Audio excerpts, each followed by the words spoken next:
Puta, e o que nós vamos falar? Agora se apresentar e começar. Vem com o pai.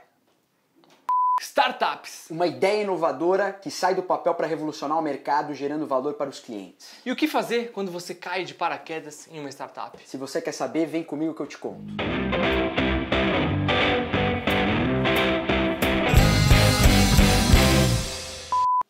Então vamos de conteúdo. Eu sou Eduardo Micael e tô aqui mais uma vez com o Fernando Janeiro, mas dessa vez para falar sobre startups.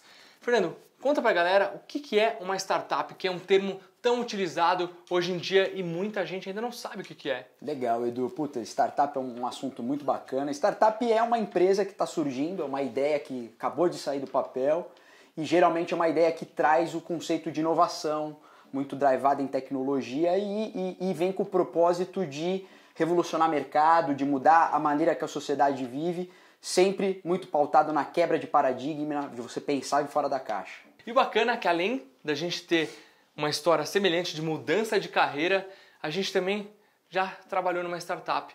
Na verdade, eu trabalhei numa startup, não trabalho mais, e era uma startup voltada para o mercado de consumo. A startup era um e-commerce voltado para o modelo de negócio de clube de compra. Naquela época, alguns bons anos atrás, em que os clubes de compra coletiva estavam bombando, lançando um atrás do outro, né? E foi nesse auge que eu entrei nesse mundo de startups. Mas conta pra gente, Fernando, como foi cair de paraquedas no mundo das startups, principalmente a gente que mudou de carreira, né? E eu queria que você contasse um pouquinho dessa experiência, que acho que a startup que você trabalha, ela está muito mais conectada com o futuro, com o que está rolando hoje nesse meio, então acho que essa experiência acho que é bem bacana da gente compartilhar com o pessoal. Legal, Edu. Pois é, realmente eu caí de paraquedas mesmo, porque eu encontrei no ecossistema de startups uma saída para fazer a minha mudança de carreira. Eu saí de uma grande empresa atuando como advogado e entrar para a área comercial que eu queria atuar. E aí eu acabei vendo em startup, uma empresa super pequena, completamente diferente dos outros lugares que eu já havia trabalhado, para fazer essa migração de carreira. E se você quer saber um pouquinho de como foi essa mudança de carreira, volta uns vídeos atrás aqui que a gente contou como que foi essa transição, né? Para tentar, quem sabe, dar uma luz para você que ainda está em dúvida de qual caminho seguir.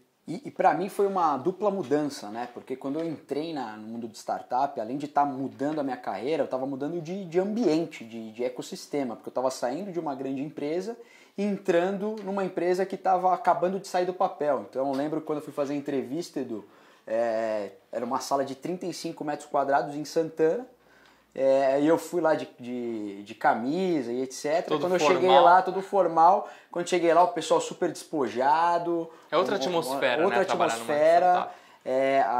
Depois, quando eu entrei na startup e comecei a trabalhar, obviamente você está num ambiente de trabalho, você tem as responsabilidades, mas a estrutura hierárquica é diferente, o modo que você toca o seu dia a dia é diferente, então... Mais horizontal, né? É muito mais horizontal, né? Quando você está numa empresa grande, uma multinacional, as estruturas são muito engessadas, você tem processos muito engessados, né? Que é até difícil de você colocar uma ideia nova e etc. Quando você entra numa startup, o negócio está começando. Então, o que é muito legal de startup é que qualquer coisa que você coloque de ideia, você rapidamente, num curto espaço de tempo, você vê se aquela ideia surtiu um efeito, se você consegue implementar alguma coisa ou outra. Uma empresa grande você não consegue fazer isso. Na verdade, porque a gente tem muito mais liberdade para testar, né? Então, porque a startup começa com esse princípio, né? Porque é um mercado novo, muitas vezes desbravando um novo mercado, criando um novo nicho, porque você identificou uma oportunidade de criar alguma demanda, muitas vezes, né? Ou criar algo que soluciona um problema que até então não tinha uma solução, né? E então você consegue ir implementando, testando ferramentas, diversas coisas que podem surtir efeito positivo ou negativo, e através disso a startup vai ganhando maturidade, vai crescendo, né, no mercado.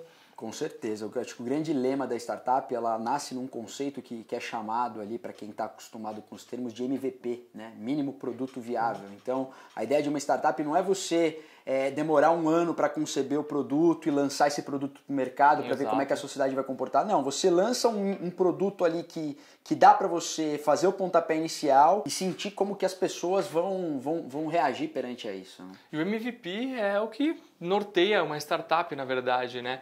Porque é através daquilo que você começa a testar o seu projeto, colocar ele em prática e a partir dele você vai ganhando escopo, vai ganhando força, corpo e o negócio vai crescendo, né? O seu projeto.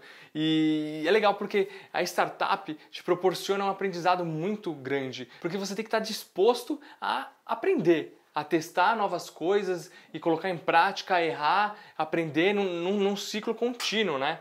Exatamente. Tem que ter muita resiliência, né? Porque você vai errar. Acho que a principal certeza que você tem quando você entra numa startup é saber que aquilo que você concebeu no início não vai ser o que você vai entregar no final. Mudanças vão acontecer, isso é inerente ao processo de uma startup e é isso que é o mais bacana do negócio. Né? E mais uma vez você tem que ter a mente aberta, porque aqui no Brasil existe aquela cultura de julgar o erro. O erro é recriminado aqui, enquanto nos Estados Unidos o erro é valorizado.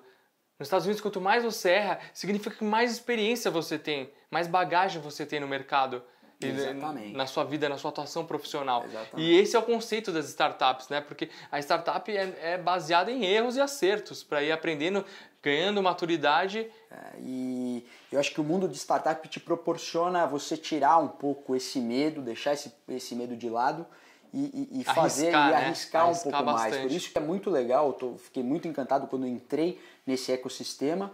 E eu acho que você não pode ter medo, né, de mudar, de fazer as coisas diferentes.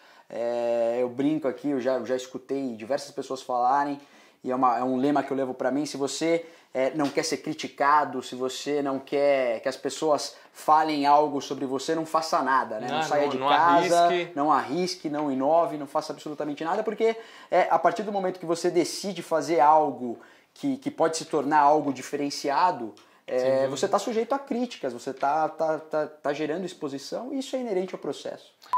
E outro termo que cada vez mais a gente tem ouvido nesse universo das startups é o termo unicórnio. O que são startups unicórnios? Exatamente. Unicórnio é o termo que é falado muito nesse mundo de startup, mas um unicórnio de startup não tem nada, né? Porque startup é uma empresa que está começando e o unicórnio é uma empresa que já deu muito certo, tão certo que essa empresa ela já é avaliada em mais de $1 bilhão.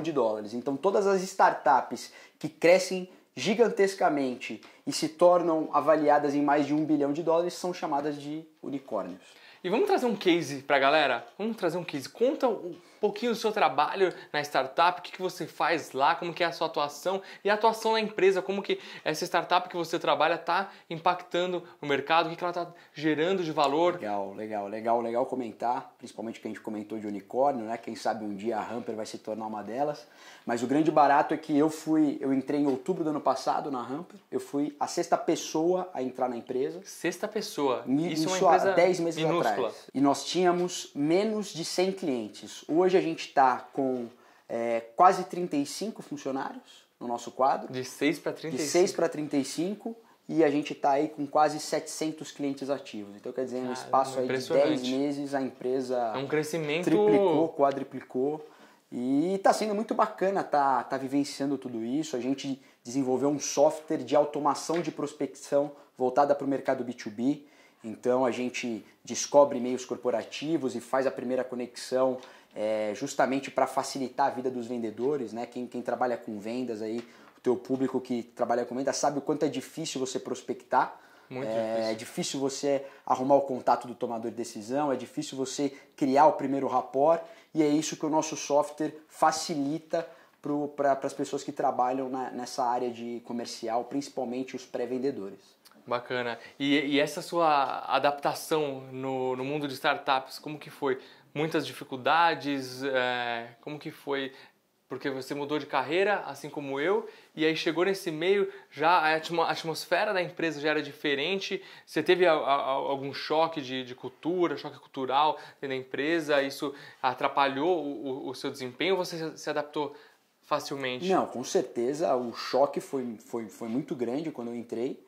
Mas depois você já vai pegando o jeito do negócio, né? Como eu vinha de uma empresa muito grande, onde os processos eram muito engessados e tudo que você tinha que fazer, você tinha que pedir autorização para um, para outro. E em startup é completamente diferente. Então logo eu vi como que funcionava esse ambiente e comecei a me adaptar rapidamente. Eu acho que o mundo das startups te proporciona muito isso, né? Você, embora você possa ser um leigo no assunto, você entrar, assim como eu entrei, não entendia nada de tecnologia, eu sempre fui um cara muito mais analógico do que digital, você pega as coisas muito rápido, sempre filtrando, né? Principalmente quando eu entrei, eu precisava separar o joio do trigo, porque tem muito falastrão em qualquer área, né? Não só em startup, em qualquer mercado de trabalho, você sempre tem as pessoas que falam demais, etc. Então, o grande trabalho inicial é você filtrar aquilo que você vai ler, aquilo que você vai estudar, sempre tentando mirar realmente quem é a autoridade do assunto, quem é a pessoa que tem a bagagem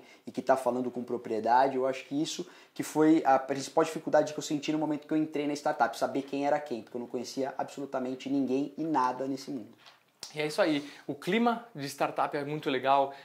Pelo fato de eu ter trabalhado, eu busco trazer um pouquinho dessa atmosfera e alguns procedimentos, alguns processos, e não ter esse entrave, ter um formato operacional engessado. Sempre busco implementar algumas coisas que eu aprendi, que eu absorvi desse meio também aqui para Digital Bronx. Bom, se você curtiu esse vídeo, quer saber um pouquinho mais sobre startups, mais uma vez, vou deixar o Fernando à disposição de vocês aqui. O LinkedIn dele está aqui na descrição desse vídeo. Clica, comece sua conexão com ele se você quer entrar nesse mundo da startup. Se você tem alguma startup, algum projeto bacana, acho que vale a pena entrar em contato e trocar algumas ideias. Com certeza, com o maior prazer. Me manda uma mensagem no LinkedIn, eu compartilho meu Instagram com vocês e a gente conversa com o maior prazer e eu dou as dicas aí para vocês. É isso aí, pessoal. Deixa o seu like aqui nesse vídeo e a gente se vê no próximo. Tchau. Vai ser, ó, plá, plá, plá. E aí eu fecho com a vinheta. Vamos lá. Startups. Ai, Cri. Isso aconteceu. Lembra lá no...